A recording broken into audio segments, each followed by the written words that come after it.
So Sacramento, like a lot of communities, is seeing a dramatic increase in homelessness. Our most recent point-in-time numbers show that it's gone up almost 50%. Which is a significant increase in terms of the tangible numbers.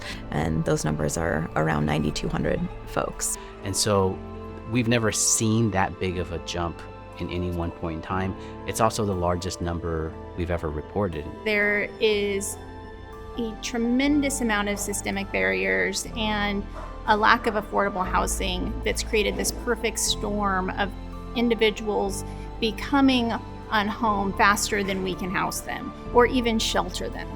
Well, if you look at the research is really clear. Increase in homelessness in cities like ours is almost directly related to our lack of affordable housing and lack of supply. People cannot find places to live. I cannot afford to live here. The fact that I don't have $3,000 a month to pay for rent, like out of my own pocket, that's the barrier to housing here. Rent is so high in Sacramento, I'm thinking about leaving. And this is my hometown. I grew up in Oak Park. I was born in Oak Park. Rent is so high, where are we gonna go?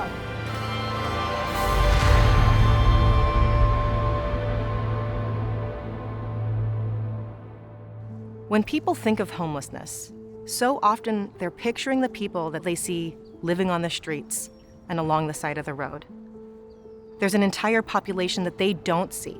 They are invisible to us, but they are there, and they comprise the largest growing population of homeless in our state. There's a whole number of individuals, especially women and children, that are quite invisible and have always been quite invisible, mostly because they're trying to stay safe.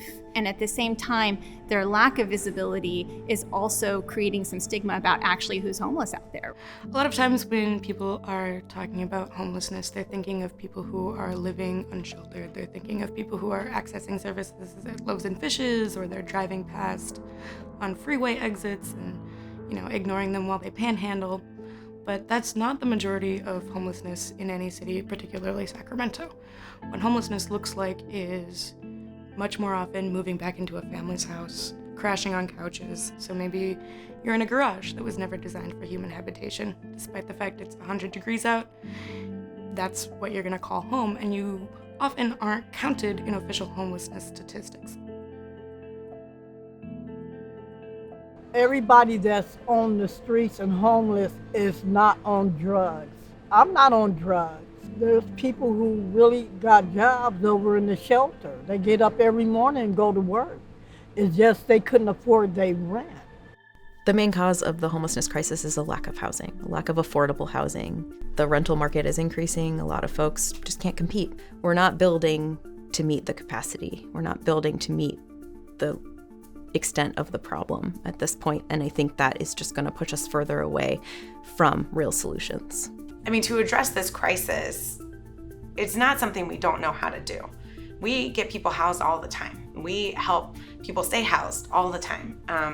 The problem is that the system isn't designed to facilitate the number of people who need our help, and we're not investing the resources in the things that are needed long-term. We're not complementing them with the policies that we need, like affordable housing development and other protective measures for tenants that need to complement that. So it really does come down to, are we gonna make the decision to take those steps, to do what we know will work? Sacramento County as a whole is in need of more than 58,000 affordable homes.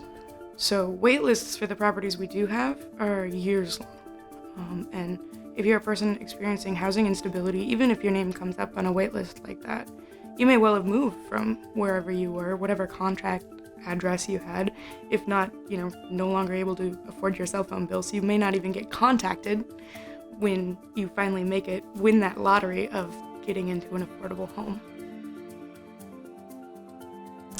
The hurdles to really finding and securing stable permanent housing are within the greater housing network and system, because we have a very low vacancy rate, which means that rents get higher, right? That's the nature of competition and economics. And then what happens then is that the affordable housing that's available is extremely challenging to secure. Because, especially in this market, landlords are looking at the kind of market rents they can command. There's not a lot of incentive for them to participate in what's called our Housing Choice Voucher Program. There's a lot of stigma around SHRA funded vouchers for people that have lived with those vouchers. A lot of these property management places have had horrible experiences with people that have these vouchers. I got really, really lucky for this place. All the other places that I had applied to or even considered, they were just really bad locations. I would never want to live there. I got really, really lucky here.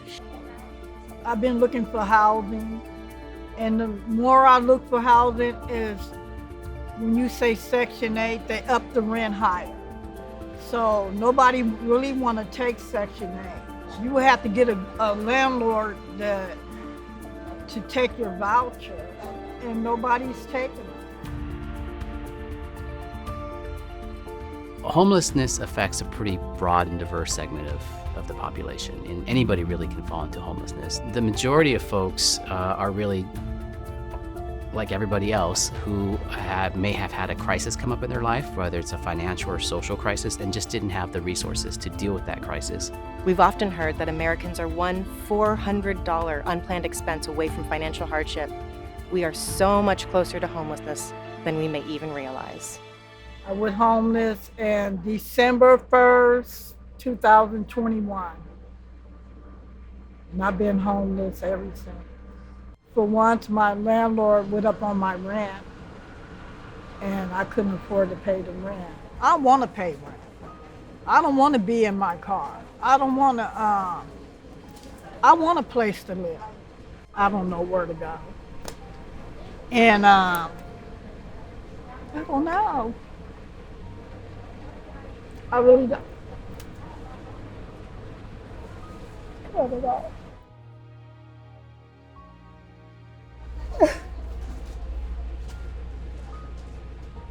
I'm 65 years old. I shouldn't be in the streets. I should be in a house and be in somewhere where I can be comfortable because I don't know when God gonna call me home. You know what I mean?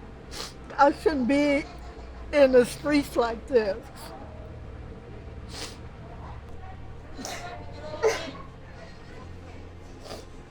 And thank God I don't have kids with me. My son died at 38 years old in a fatal car accident. If my son was alive, I wouldn't be like this. I'd be with my son.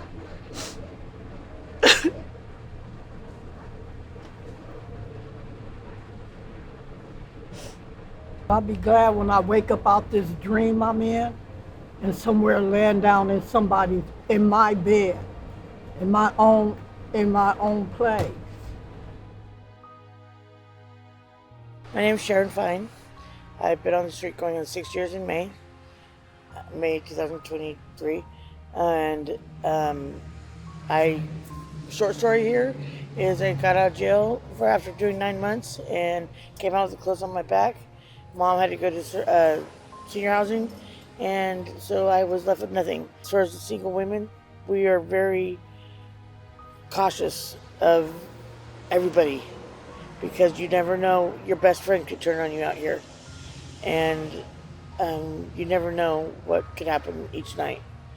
I've been almost raped twice. So I moved to a better area and respectfully gained my self-worth and my self-esteem by becoming a leader of the area. Each one of us has our own reasons why we're out here. We're not all drug addicts, we're not all thieves, we're not all criminals, but they come in and they look at us and say, okay, you're homeless, so you're criminals, pretty much, and they treat us like crap.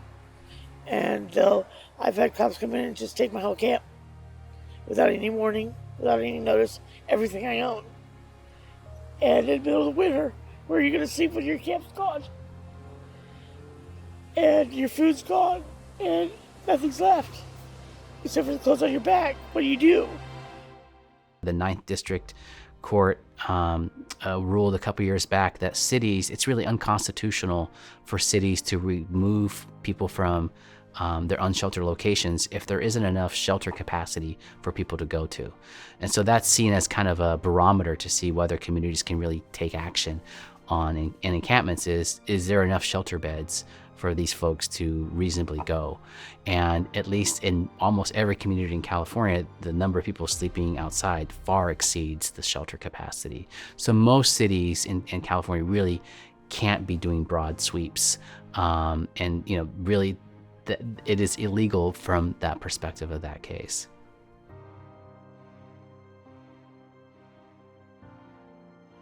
There are so many reasons why people end up on the streets and like they're homeless. And it can literally happen to anyone. And that's like the thing that I've experienced, not just myself, but talking to other people who've experienced it. I was in a relationship. It was a long-term relationship and it was abusive. I decided that I couldn't take it anymore.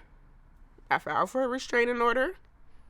He was still violating, still coming to my house, still showing up at my kids' schools, showing up at my job.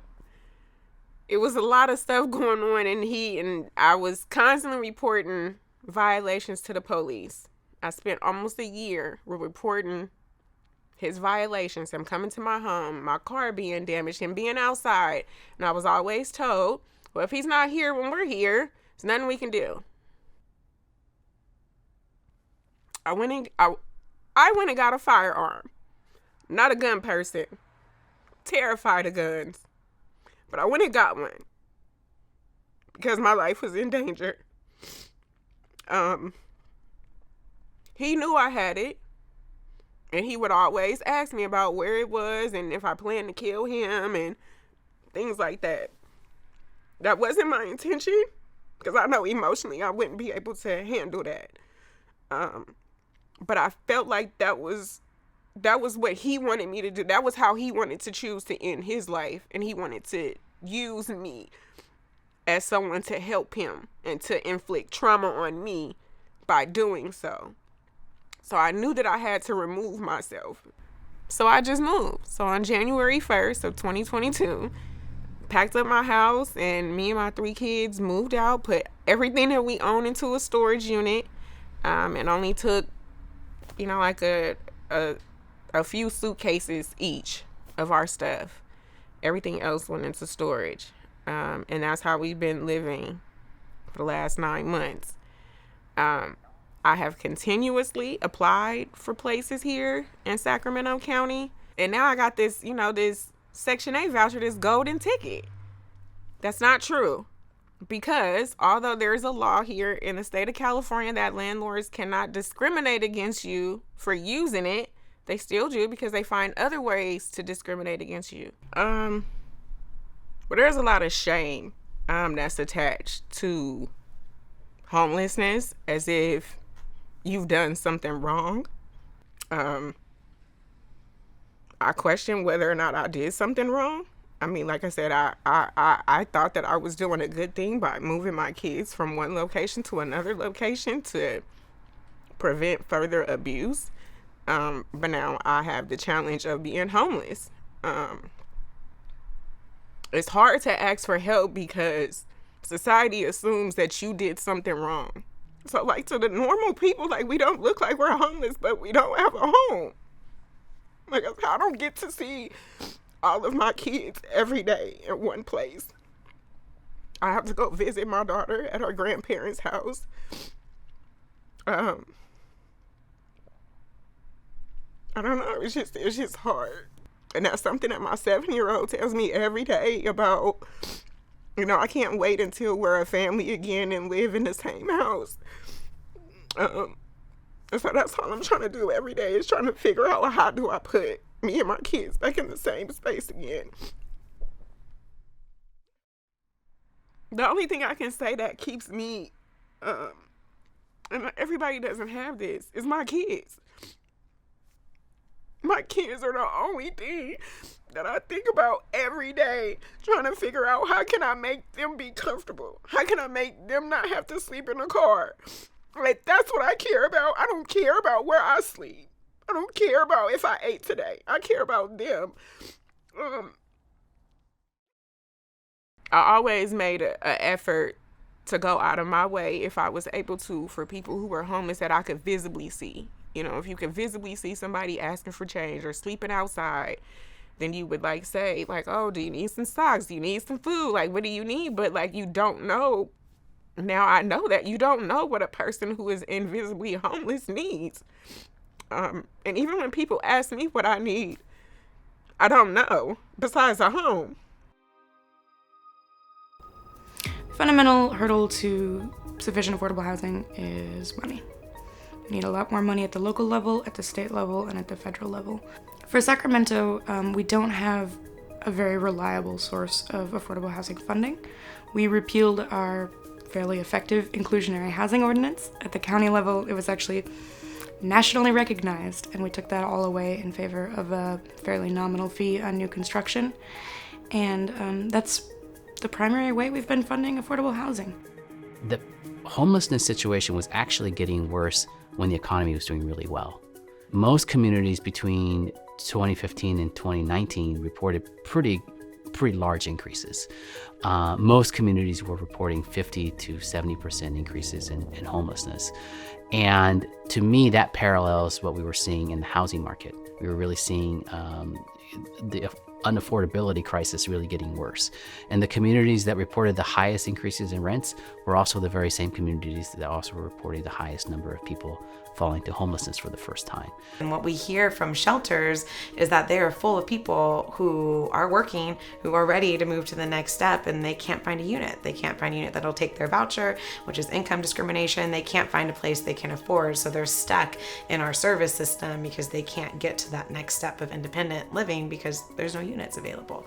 So that system is it's designed as sort of a thoroughfare, right? Like a way of a line that you get through. But the line is congested because there's no one coming out and there's more people coming in. So that's really the nature of the gap. Again, everybody's doing their best, but if we have no permanent housing solutions, that is going to get extremely complicated and complex to continue to meet the needs of something that was supposed to be a kind of a temporary process. So we can find a way to take a step into that conversation and be open to a variety of perspectives. I think that we will be amazed at what we can create moving forward in terms of a community of care. We absolutely know how to solve this problem. We know the programs that people need and how to design those. The problem has always been we haven't dedicated the funding necessary to scale those resources. So we need to find ongoing sources of affordable housing subsidy at the local level, at the state level, at the federal level. We absolutely need to address this.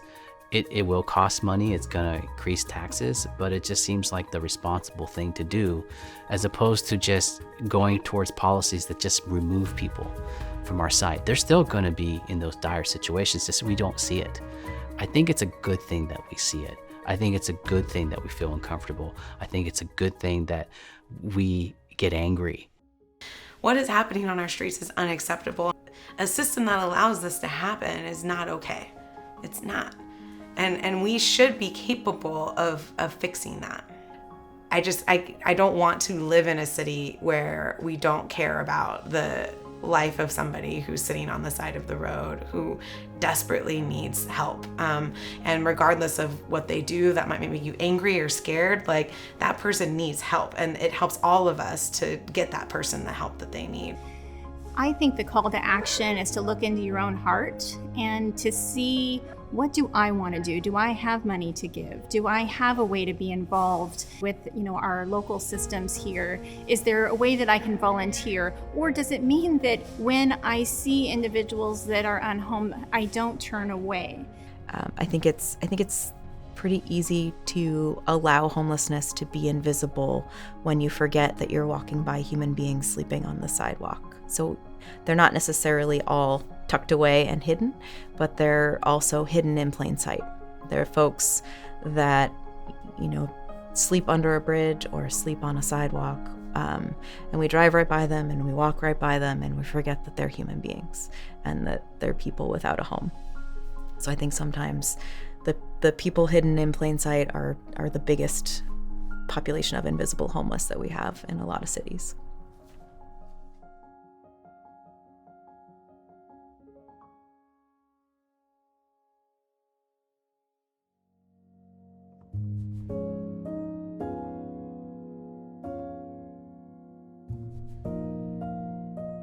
finally getting dinner together. It's been a long time since we've had dinner together, probably since like Christmas of last year.